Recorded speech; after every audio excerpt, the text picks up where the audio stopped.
కంటిలోని దూలం తొలగించుకోకుండా నీతోటి వాని నలుసు నీకెందుకంత అలుసు.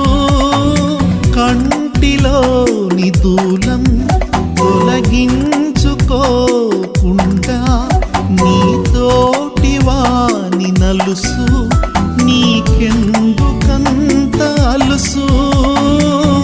నీతి న్యాయములు జరిగించు, యేసు చేతికప్పగించు.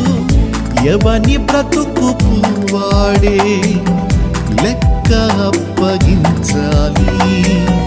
నీతి న్యాయములు జరిగించు, యేసు చేతికప్పగించు. ఎవని బోధకు వారే బాధ్యత వహి